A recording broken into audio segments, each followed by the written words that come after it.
we run a WhatsApp community, and we're on LinkedIn and on Facebook.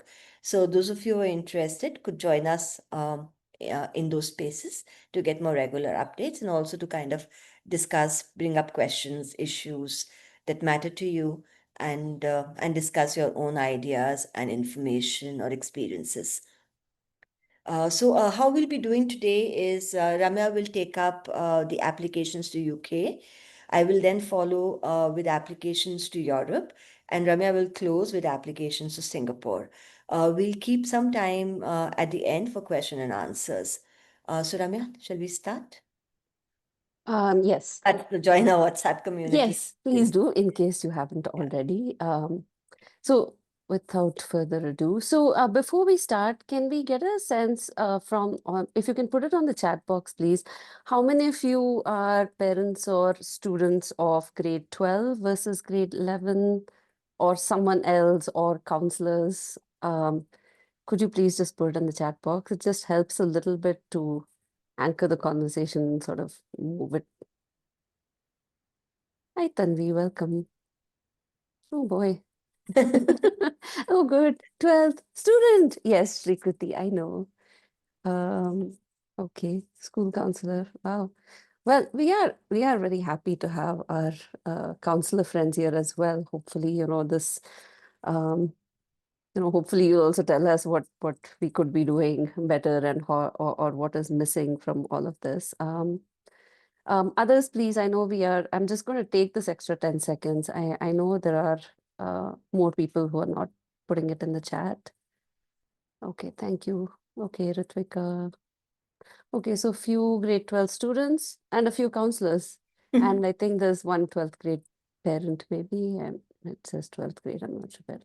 Okay, some 12th, some 11th, some counselors as expected. Fine. Yeah. Also, I think many counselors may be parents too.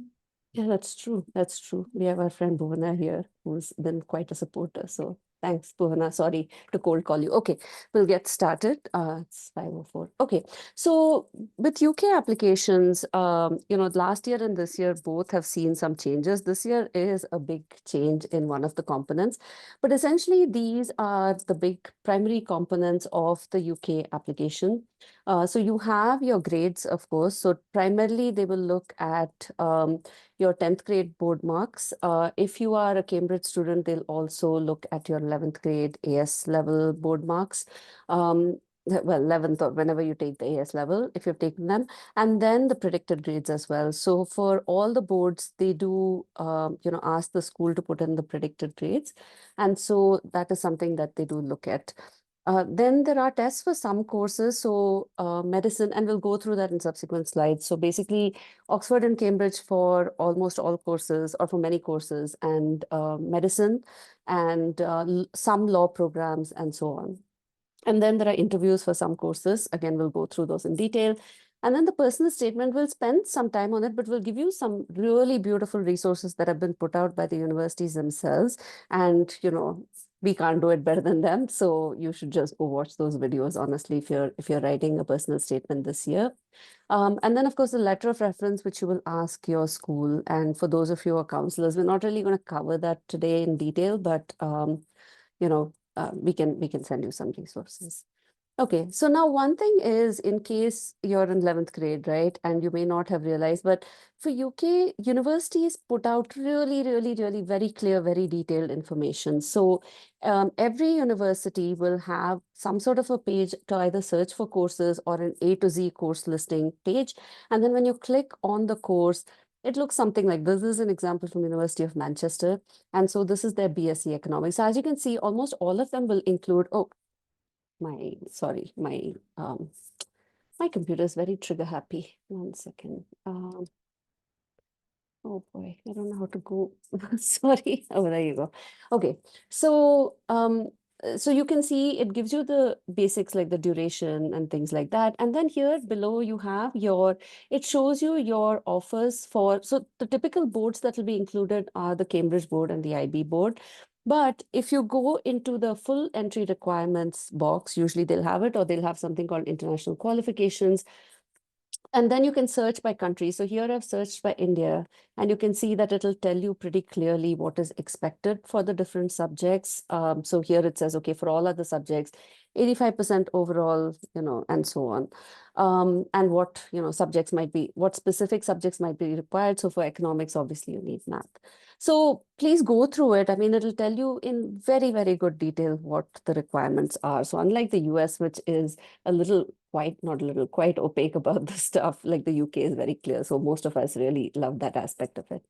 Similarly, other requirements do include, it may include English language requirements. So the way most of the time for English language requirements, they make it as part of your offer, and we'll see that in a second as well, right? But it will list your particular English language requirements, if any. Okay, so now similar to what we had done when we talked about the US, so how does your application actually get assessed, right? So in the UK, it really is a multi-step review. At the very least, it's these two darker purple boxes, right? So there is a bit of the first level is basically like a sanity check, right? And usually the admissions department does that, where they say, okay, is the student even kind of close to meeting the requirements of the course? Have they taken the subjects needed? And if you haven't, then that unfortunately just, results in a reject, right? So for BSc Economics, if you're not taking math in your 12th, that's going to be a problem. Now, the second and the main level of selection is really a review by an admissions tutor who's a professor usually. So it's somebody from that department reading those applications, right? So if you're applying for economics, sticking with that example, it's an economics professor. So whatever you write in your personal statement, is read by somebody who understands it. So for those of you applying, don't BS, they do know, if you mention something very basic, that it's really that basic. Or if you put in something that doesn't make sense, that's not going to be good. And then this last level of the pyramid is really for very few programs, right? So for the highly selective programs, there is one more step, which could be either some combination of an entrance test plus an interview, or just an interview. Typically it's both entrance test and interview. I don't think any of them have entrance test without interview, or maybe LNAT, I guess. So this is typically, this is how the application gets assessed. Those of you who've not started a UCAS application, even if you're in 11th grade, if you're thinking of the UK, create an account, because next year you can just change the entry year, and there won't be any issues. But it'll at least help you get sorry, uh, familiarized with the platform. So it's ucas.com. And the thing to remember is the UCAS is not just an application platform. It really is the platform for applying to universities in the UK. And so it has things like, it's basically a really good database of all things related to careers and colleges. So it has information on different careers. It has information on colleges. Some universities in the fall, in early fall, and actually in summer as well, they have open days, so you can sign up for those. Many are running them virtual as well. And there's just a ton of information. So please go check it out if you haven't. Now, I want to just pause for a second on this buzzword thing, if you see it here. So some of your schools may be a UCAS advisor. And what that means is that the school has a tighter sort of view into your application. And it's easier for them to manage all their letters of recommendation in one place. They can also track your offers and things like that. So if you haven't already, and if you have a counselor, just check with them if they are a UCAS advisor. And if so, they'll give you a buzzword. And that buzzword, when you add it to your application, it links your account to the school account. That also adds one more level of complexity to keep in mind, that if your school is an advisor, your application submission becomes a two-step process. So you put in all your application details and you submit it, you pay the money, you submit it, and then the school will also have a chance to review your application, and then they have to also submit it. So this is something to remember. So if your school's an advisor, don't wait till Jan 14th or Jan 13th to put in the application, or October 14th, to put in the application, because then your school may not look at it in time. The personal statement is really the big chunk of the application for most students. And this year, it has been split into these 3 questions. Till last year, they used to give you one big box and ask you to just write. And essentially, it's asking you these 3 questions. And if you remember from our earlier sessions, the UK really cares mostly about your subject-related extracurriculars, your stepping back, sorry. So in the UK, you are applying to a particular course and you have very little flexibility to switch. And so you really have to be sure, and they want you to be sure that this is what you want to do, right? This is what you want to study this course.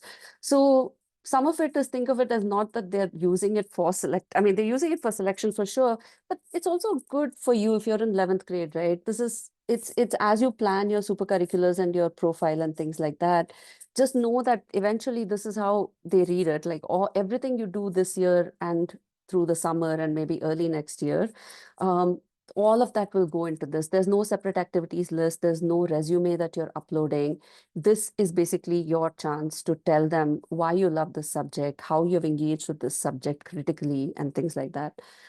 Um, Okay, so LSE recently did a really fantastic session for, I mean, it was an open session through the British Council. And what we'll try to do is maybe compile some of those screenshots from those slides as well into a document and share it on the WhatsApp group.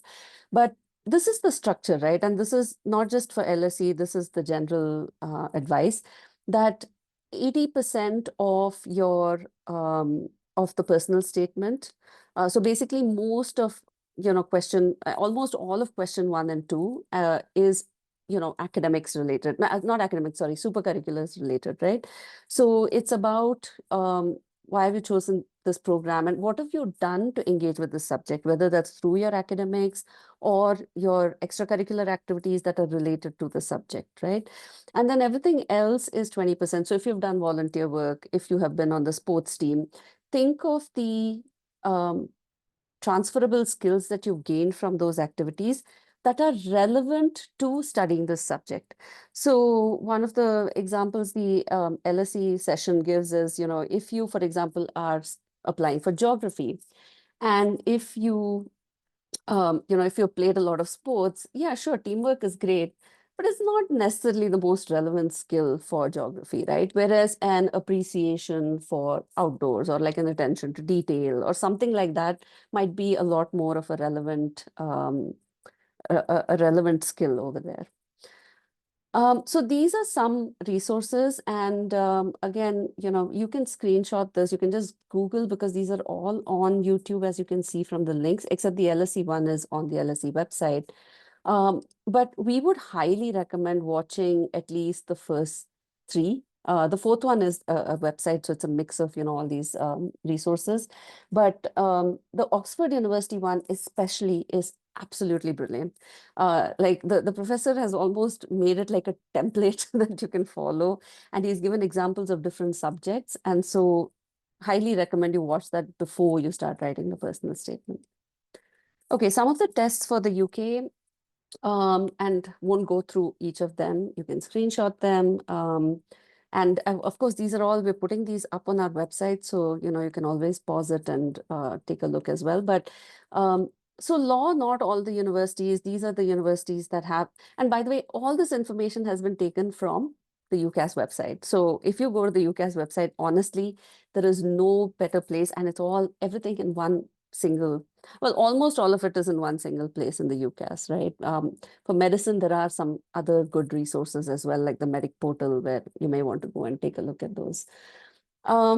So this year, I think, for many of you who may be looking at the early rounds of deadlines for October 15th, which is the Oxford, Cambridge, medicine, and medical and dentistry and veterinarian sciences, you may have to take one of these, right? So typically, if you're looking at engineering, okay, so there are two broad categories of tests this year. One is the UAT, the University Admissions Tests, and those are applicable to Cambridge, Imperial, UCL, Warwick, and was it Durham, Sapna?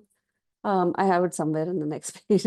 And then Cambridge and Oxford is running its own tests. So everything except Oxford, who needs tests, everything else is in one place, and then Oxford is in one place. And of course, medicine and law are in their own, they hang out by themselves. So um, it's best again to start at the course page. The course that you're applying for really will very systematically tell you where to go, what exam you need to take, and then for example, if it says ESAT, which is the Engineering Science Admissions Test, if you go to the ESAT, if you just Google ESAT, it'll take you to the UAT website, and it'll give you a really clear breakdown of what steps you need to do when.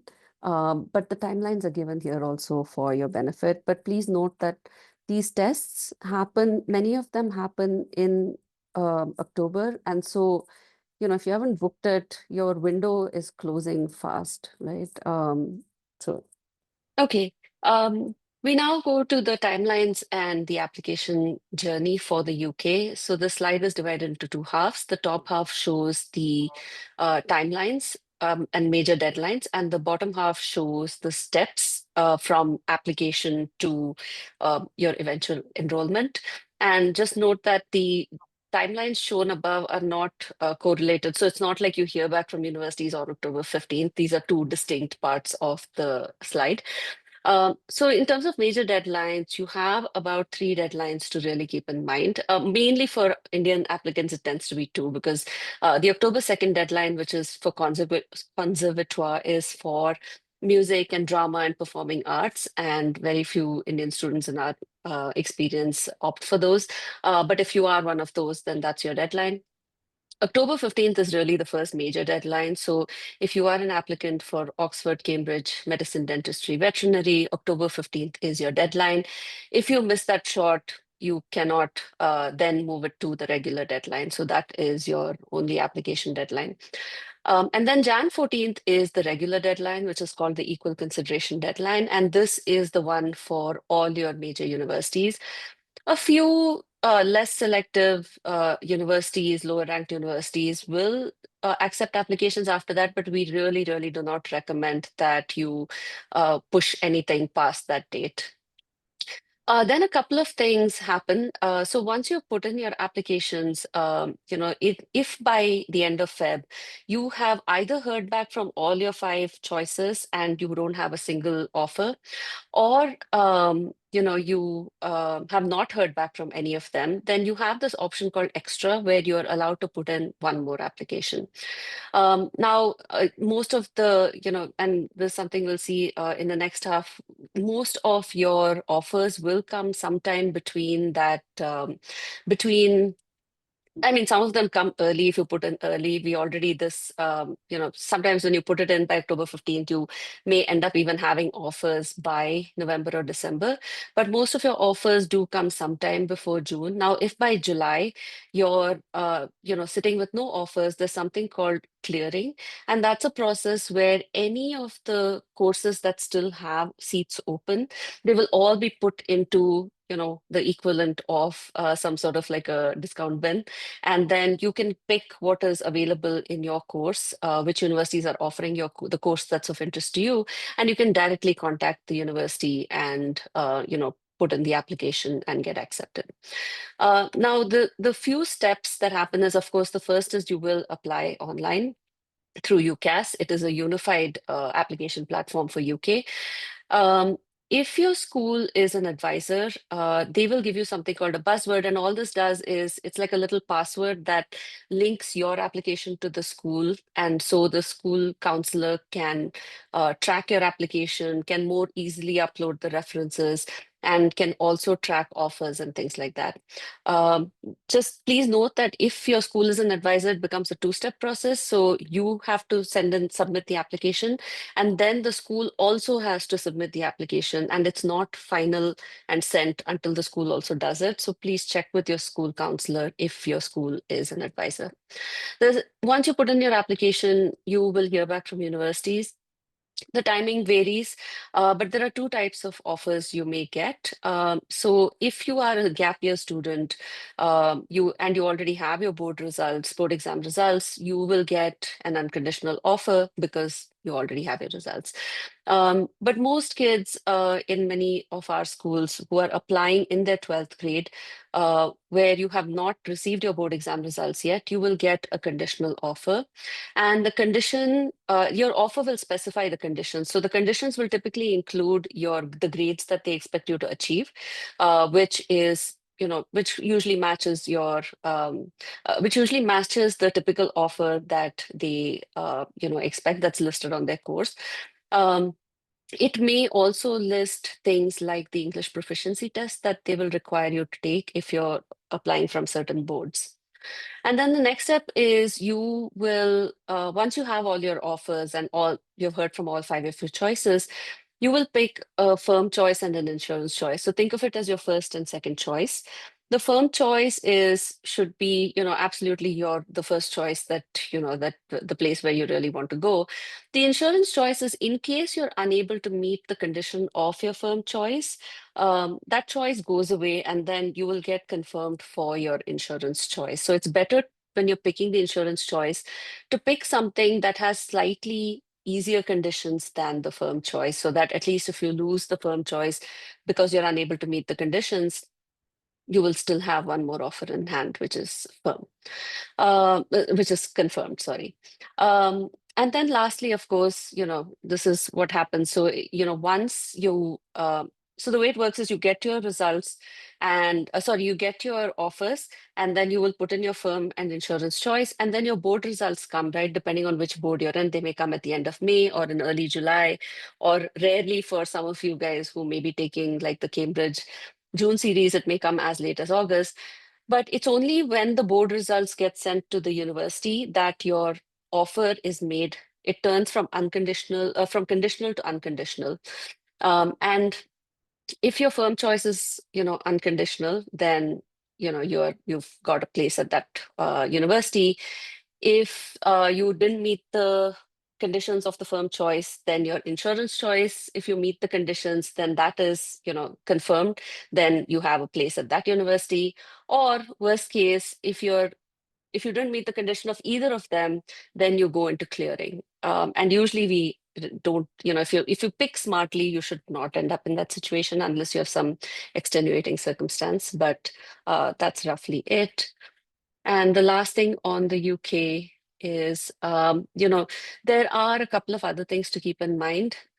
So Cambridge usually does have a My Cambridge supplemental application, which tends to be pretty easy, but it is something that students have to fill out usually after you put in the UCAS, and they will send you all the details. There may be auditions and portfolios for some of these arts and design courses, and interviews. So Oxford, Cambridge, and Imperial do have interviews. These tend to be very, very technical interviews. They're conducted by professors, and typically, it is what they call a pedagogical interview. So it's more about how you process the information and things like that. And it's a whole other it's a bit of a unique way of practicing for these interviews as well.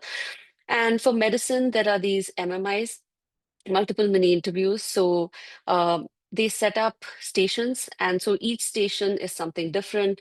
And in each station, you'll be tested on something different. So some of these things would be things like professional judgment, ethics, and also your data interpretation, and even technical, your understanding of physiology and things like that. And typically each station is very quick, in less than 10 minutes. But just you can Google MMI, and there are websites like the Medic Portal that have very good information on these MMIs. And with that, I will hand it over to Sapna for European applications. Right.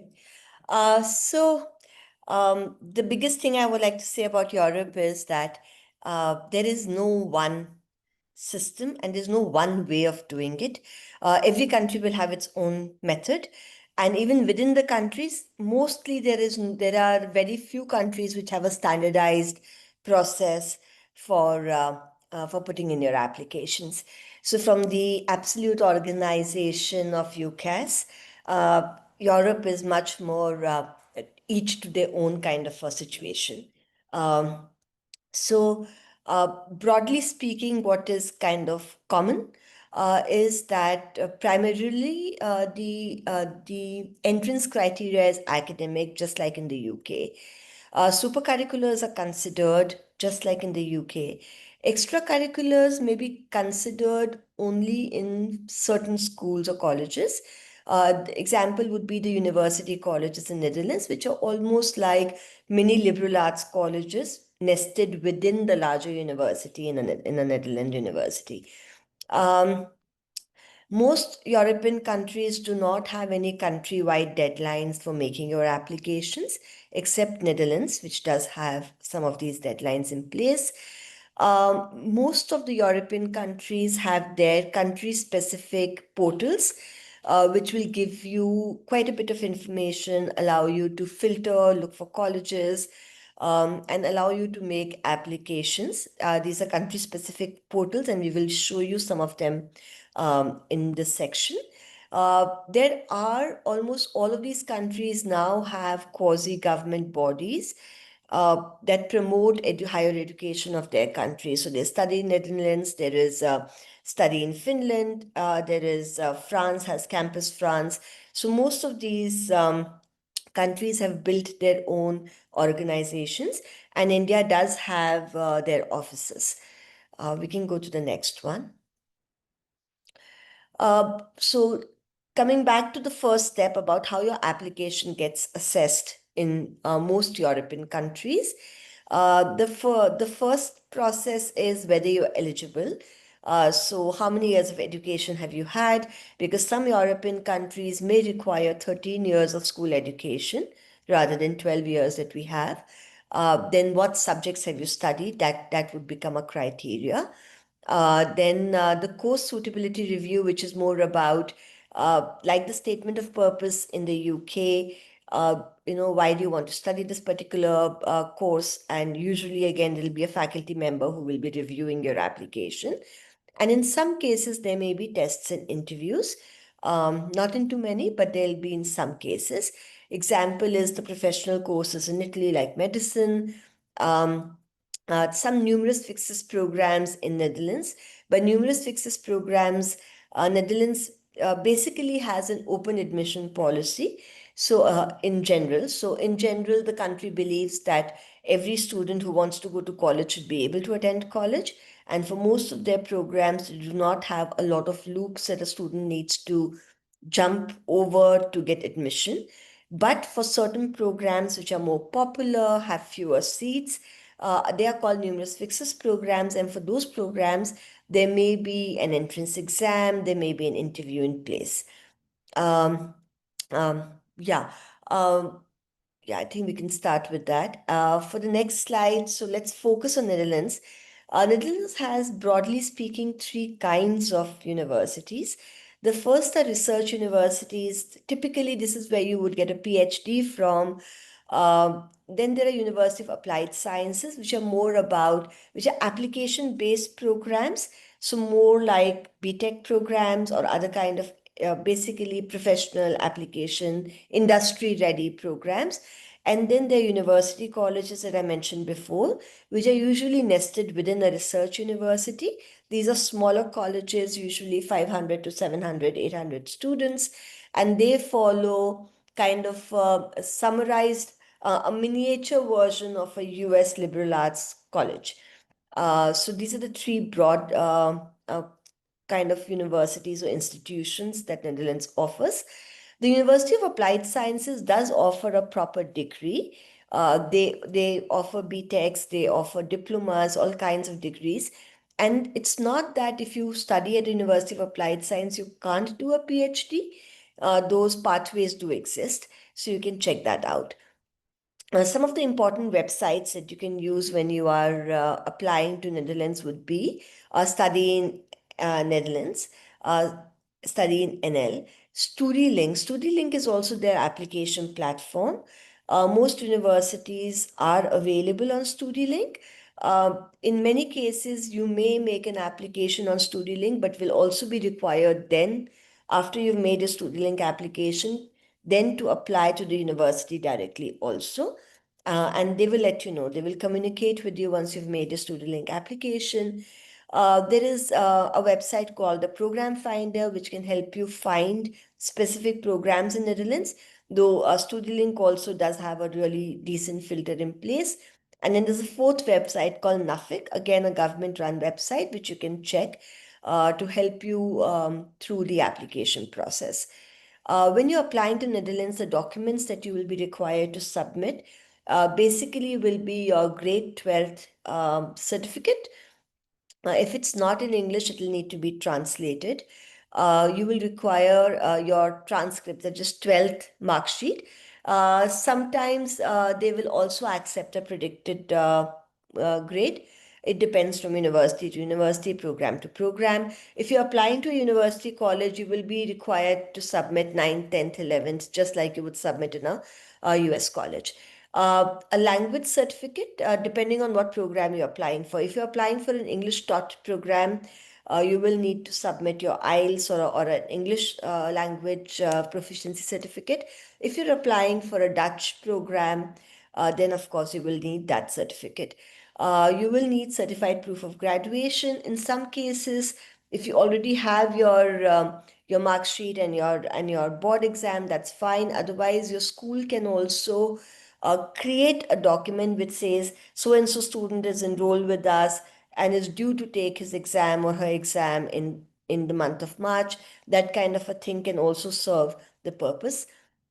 A CV is usually required. And in the CV, what you must include is your high school diploma. What are you going to get? And then the subjects that you've taken in grade 12th and a passport. In terms of deadlines, there's numerous fixes, Jan 15 deadline, and otherwise the general deadline is May 31st. We can go to the next. This is just a kind of a window to show you what the program finder on most of these websites will look like.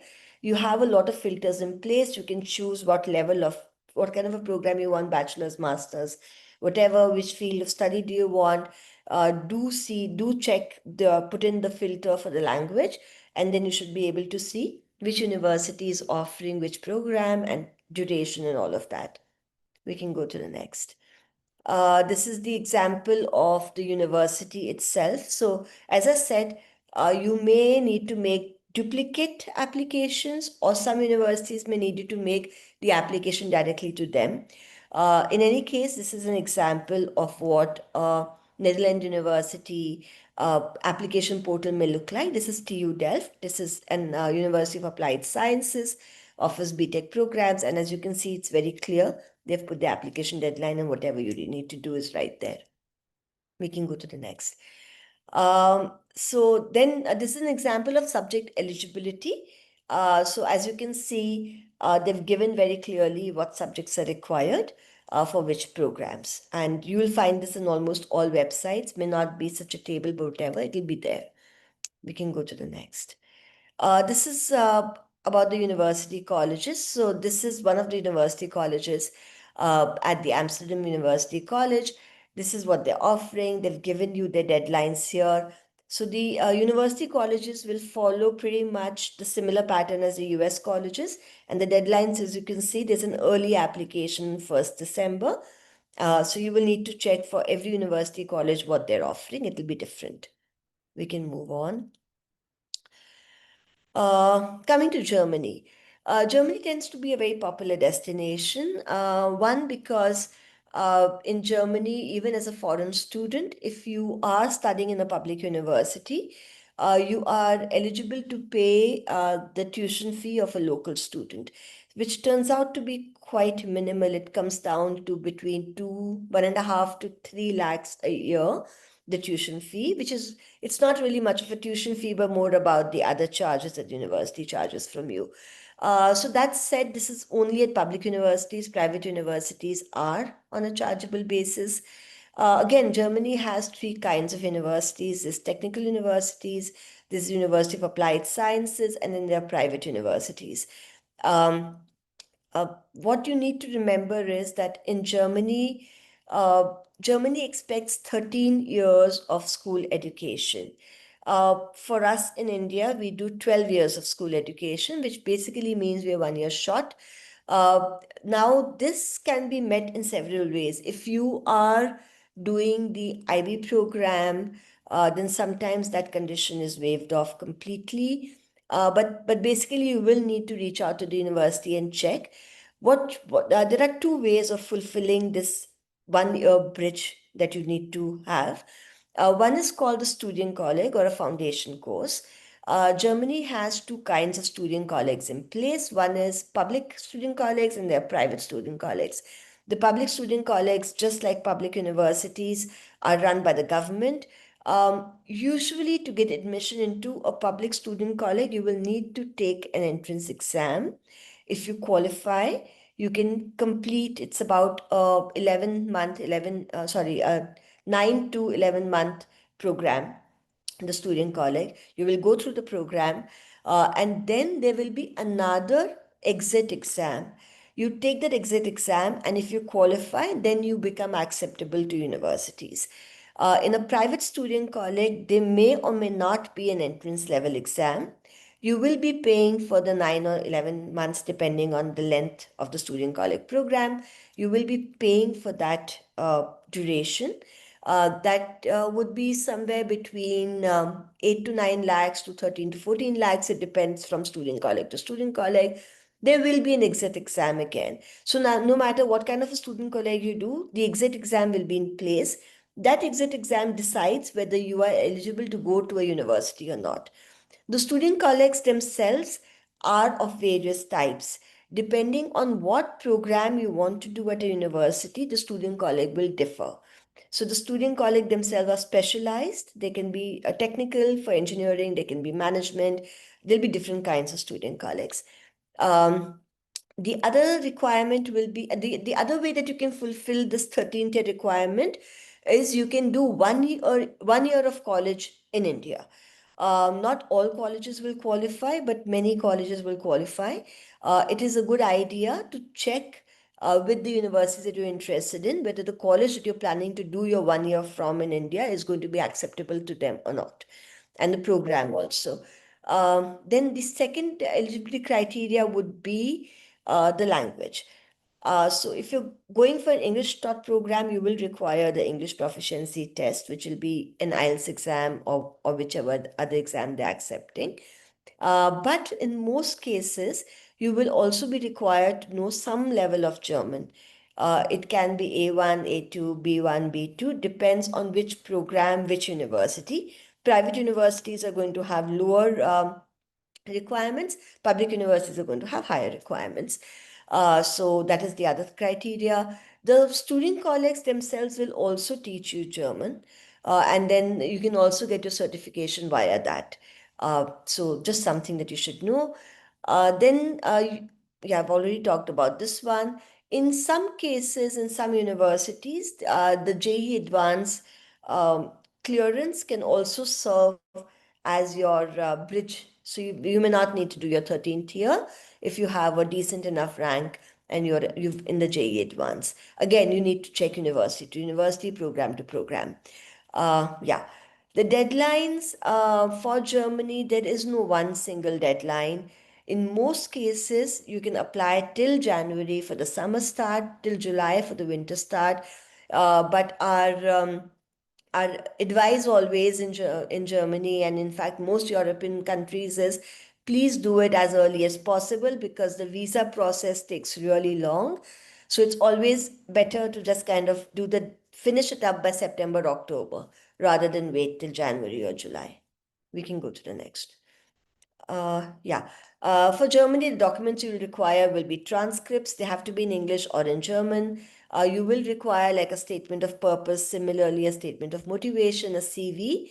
LORs may or may not be required in most universities, so you need to check. The other requirements, test AS has now kind of been made mandatory for students from India. Even if the university doesn't want it, in most cases the visa agency will ask for it. SAT may be accepted by some universities. Again, you need to check university to university. Language proficiency test is mandatory, and the IIT JEE Advanced may be required for certain programs or may be accepted for certain programs. The process is collect information from websites and They have a website called DAAD, the DAD website. That's pretty self-sufficient. You will get all the information that you need from there. Applications are also made on that website. You should contact the selected universities for details of programs eligibility, including whether you need a student colleague, which student colleague will they accept.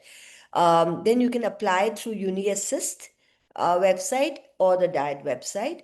You can apply for a student visa as soon as you get an admit. And then once you reach Germany, you have to apply for a residence permit. This happens within 3 months of landing in Germany. That's the broad process. We can go to the next. This is an example of TU Munich, which is the Technical University of Munich. This is what the website looks like, and they have an online application that you can make from the website itself. We can go. We'll cover Italy next. Again, they have different kinds of universities. Again, the application process may vary a bit depending on which kind of universities you're looking at. The important websites here are Study in Italy, University, and Simia, and I'll go through some of what each of them can do. In terms of process, it's similar.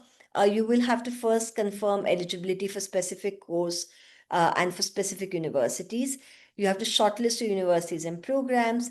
Then you have to take, so Italy is quite heavy on tests, on admission tests, especially for the programs that are professional. So for medical architecture, engineering, there are admission tests that you need to take. Sometimes some universities also have their own tests, like Bocconi has its own entrance test that you need to take for certain programs. So you will need to prepare for those tests. A lot of the information is available on the websites. Then you apply on the university websites. After you apply on the university website, you also have to do like a dual application on University, which is like a common website that's government created.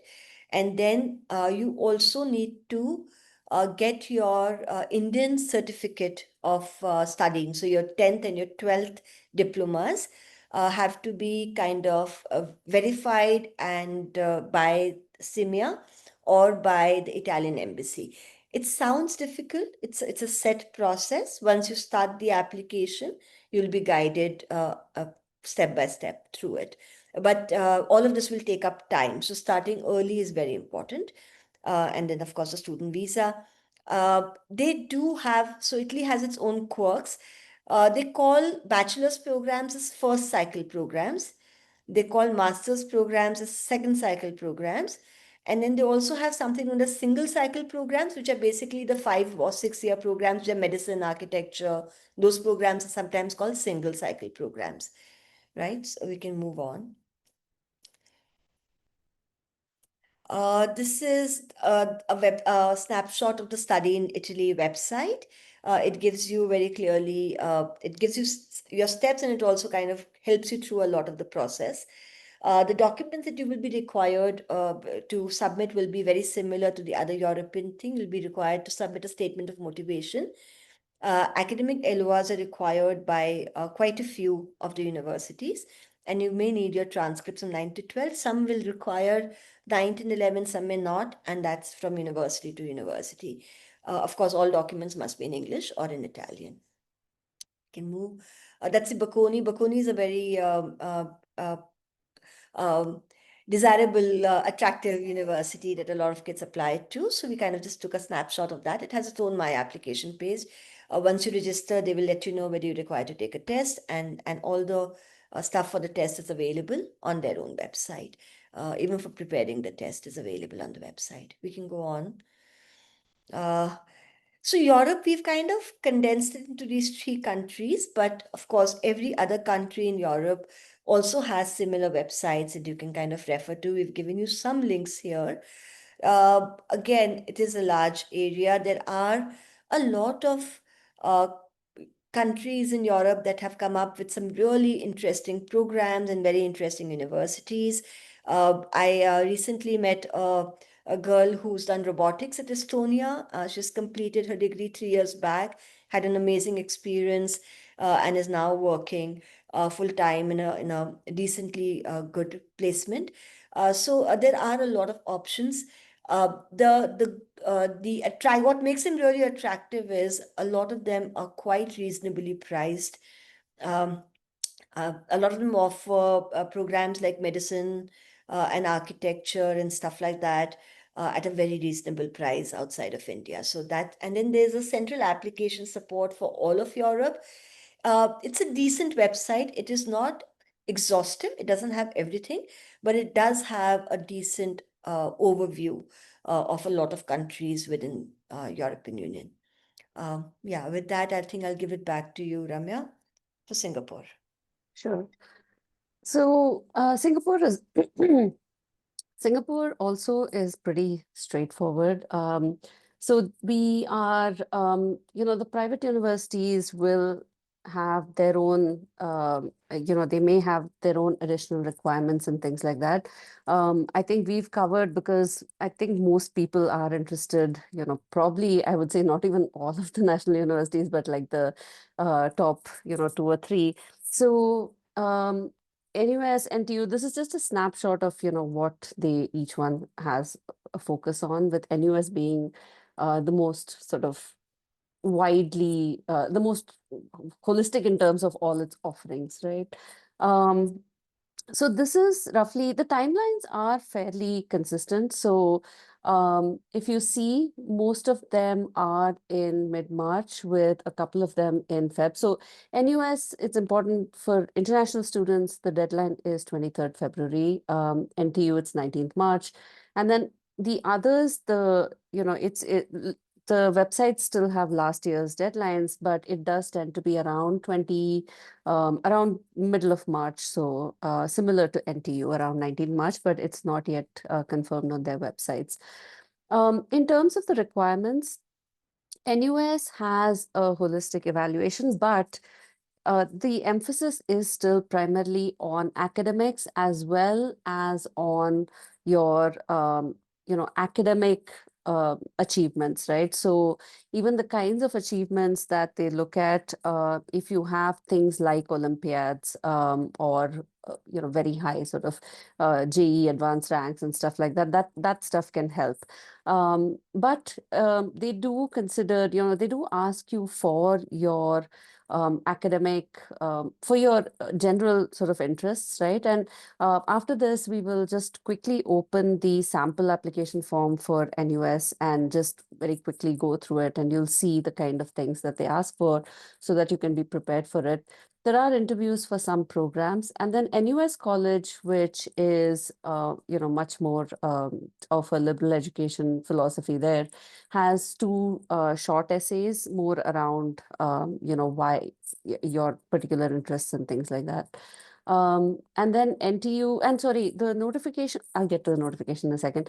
NTU, it's again similar. So this 90% plus is for Indian boards. It's not that 90% of the weightage is on academic achievement, though it might as well be, but that's not as transparently mentioned. But it definitely is, again, mostly about your grades. There is a personal statement that you write for some programs. And then for some of their signature programs, which includes their engineering program and their leadership program and things like that, there is an interview process.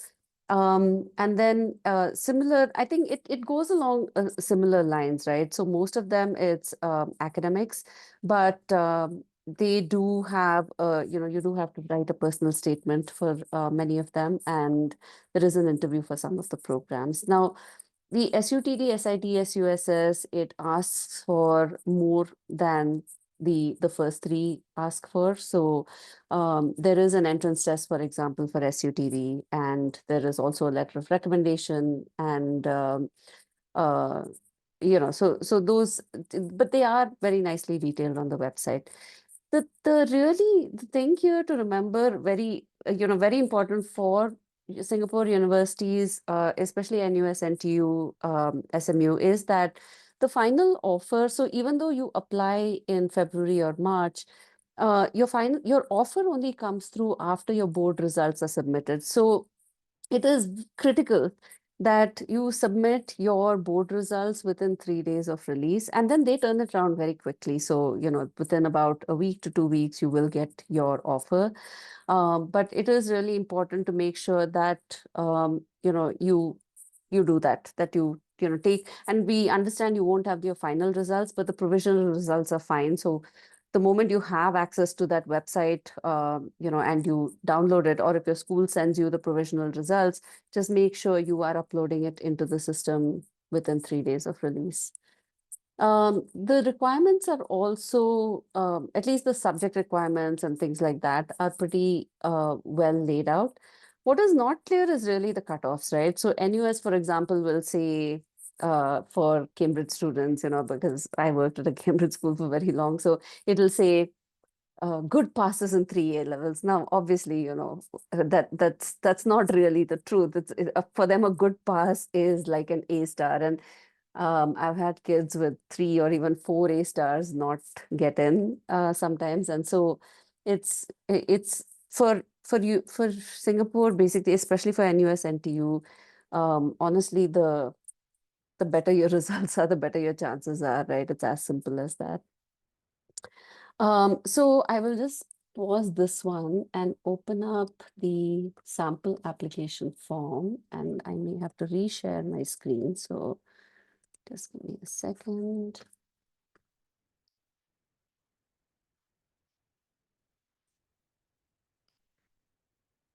Okay, is everybody able to see the? So this is on their website. It's very, you know, if you go through the website, I mean, they have a lot of downloadable things. So the sample application form is one of them. For international students, they also have an international student requirements guide, which will very clearly tell you based on your board what you might need. Like I said, it's clear that it will tell you like what you need, but how much of it you need, how many marks you need, that's not that clear.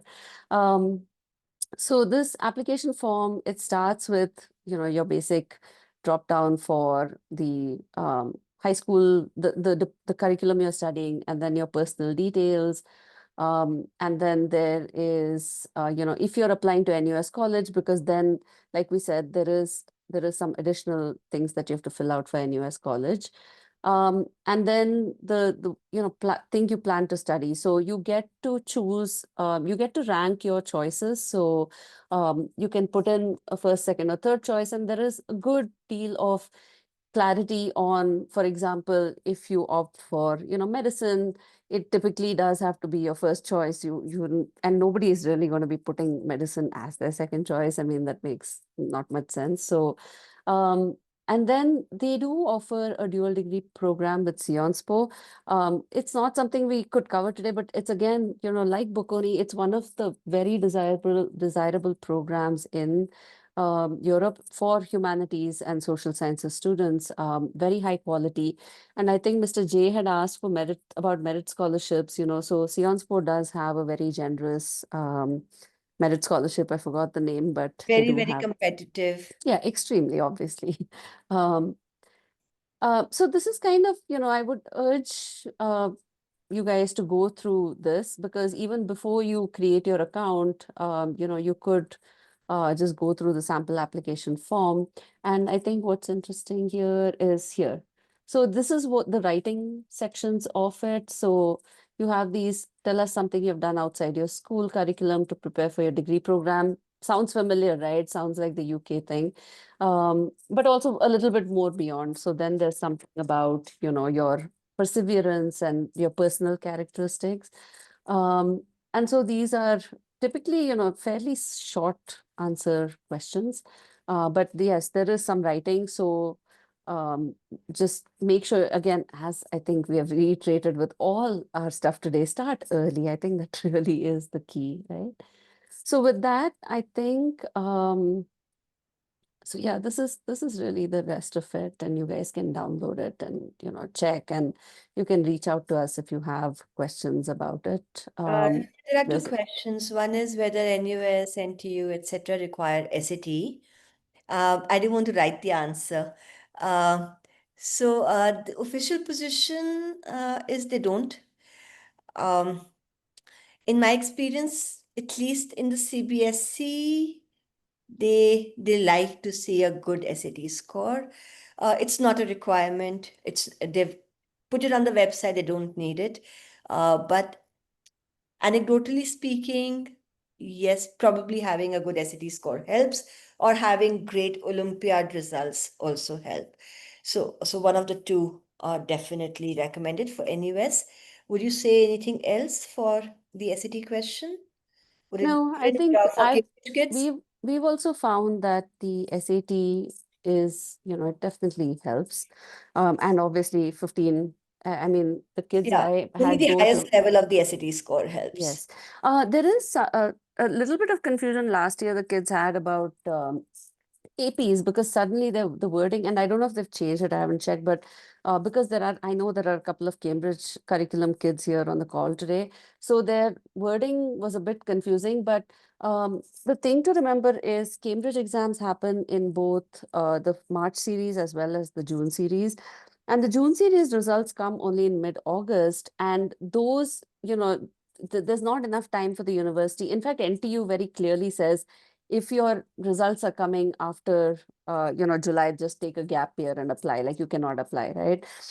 But in those cases, if you have APs, you could apply with your APs, right? So similarly, for those of you kids who may be taking further math, which happens only in the June series, they will not take that into account. They're going to give you the offer, evaluate you based on whatever you're submitting to them by May or like by July, right? So that's something to keep in mind. Yeah. um And SMU is not, so this is about NUS and NTU. yeah. SMU is okay without SAT if other factors are in place, right? So if your grades are in place and everything is is okay, then they're more or less okay without the SATs also. Yeah. Then there was, I think, one more question. I forget what it was. Uh, do we upload the provisional results ourselves, not the school? That was one. And then um difference between NUS and NUS college. That was the other. Yeah, no, the uploads, yes, you do it yourself. Um, and I don't know if, Depends. y- If a school is not giving you, so certain schools are not giving you the provisionals.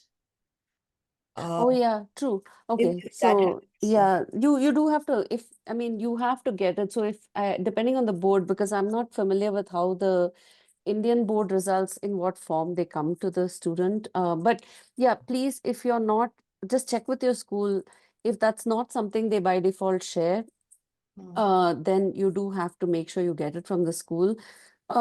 We also used to, we used to take the provisional and put the school stamp on it. I don't know if that's necessary, but Sapna, I don't know, do you do it like Yeah, when you? either you submit it on a letterhead of the school Mm, or you put a stamp. I mean, that yeah, helps. It just makes it more, yeah. uh, So, yeah, yeah. that helps. And there was one more question, NUS and NUS college. Yeah, so I mean, I think my understanding of because I haven't had kids go to NUS college as such. I mean, my kids are just doing the straightforward degrees at NUS, So, but yeah, I can talk about the NUS college yeah. because I had a chance to go see it. Mm, Basically, they used to have the NUS Yale program. They have kind of taken that concept and converted it to NUS college now. So it is like a liberal arts college nestled within the university. yeah, That's the difference. So the application process is a little different. It's more, even more holistic.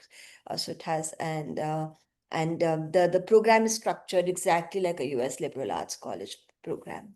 yeah. So that's the difference between the two, yeah. Uh,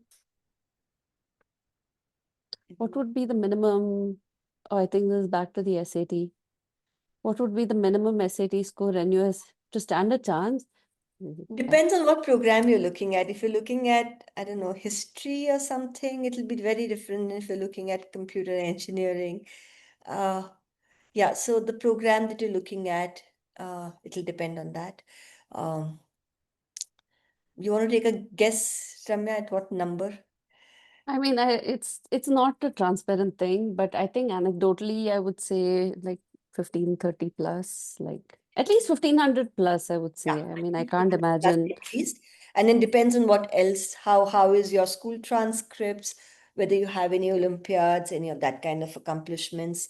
So it's a lot of factors, but yes, a 1500 plus for an engineering program. Yeah.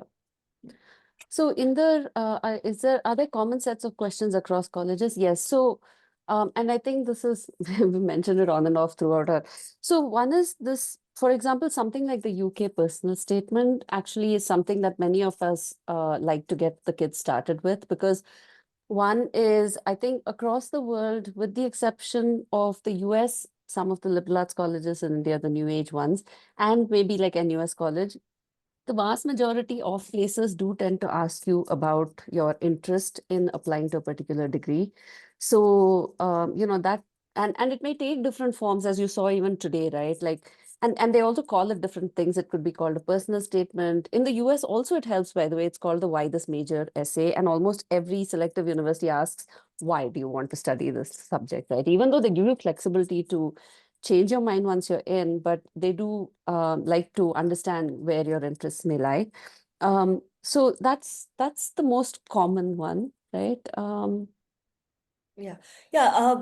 The essays do. I mean, after you write a couple, so if in the US you just if you write the UC essays, and if here, I mean, you do the statement of purpose for UK, you can kind of start um, recycling, upcycling. I don't know what to Yeah, say. what I like to say is this framework. You can use Use the the framework. framework. Yeah. We'll not say, It but will not it help does. to submit them directly. That will not Yeah, work.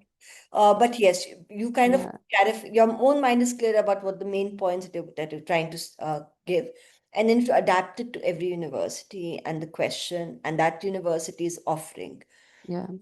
One thing I will say, so I think Sapna also probably does this. So, I start having the kids write this particular personal statement sometime in 11th grade or at the end, because what it does is it actually gives them a sense of the gaps in their profile. Like if you cannot justify, if you say, okay, I really want to study computer science, but you really just cannot justify beyond giving these very generic things like, oh, computer science is the future. Like, no, how is it personally? Like, what have you done to engage with this? How do you know that it's right for you? Not just that it's a great course to study, but why is it a great course for you to study, right? And doing it in 11th grade helps because then you kind of start to internalize why you're having such a hard time, like justifying this, right? Or writing the statement because probably you've not done enough, or you may have done things, but, maybe you just don't, like you haven't engaged with it as intellectually as you would have liked to. So it's something to take us. So go back and actually, if you want to get started, if you're in 11th, take a look at the UK personal statement resources. And also if you Google, and this is something we had maybe covered in our authentic profile building session, but also if you just Google Cambridge supercurriculars or Oxford University supercurriculars, both these universities put out beautiful lists of ideas for what you Subject can do for each subject subject, wise lists and subject wise, A to early Z. yeah. Yeah. From Yeah. like, I don't know, So the anthropology next to question, zoology. Yeah. Ramya, is about where can they find our previous sessions? Uh, yeah, so I think we should tell them. You can tell them to. Okay, so it's on our website because the YouTube plugin is plugged in to our website. So it's on our website. It's also on our YouTube channel. And you can just go to our website. It's guidingteens.in. We can put it in And I the, think even in the WhatsApp community, we keep sharing the links for all of this. So yeah. you The know, other thing is today, I think it might have been my network connectivity. So we lost things. We unfortunately lost Netherlands and I think a big chunk of Germany. So we will try and see if we we'll can have to record it and do re-record. like a Frankenstein patchwork and upload it. So we'll see. But yeah, Okay, I think our time is up. So, and yes. no more questions. Yeah, so thank you everyone for joining us. The next application session we're going to do will be on India. And the date was, October 17th, I believe it's that okay, Friday. so that's when we're doing it. If there's anything else that you would like us to cover specifically, please let us know on either on the WhatsApp community or on our website, or just get in touch with us and let us know what you would like us to cover, and we'll be happy to put it together. Thank you. All the Thank best. you so much. Thanks, everyone. Yeah. Bye now.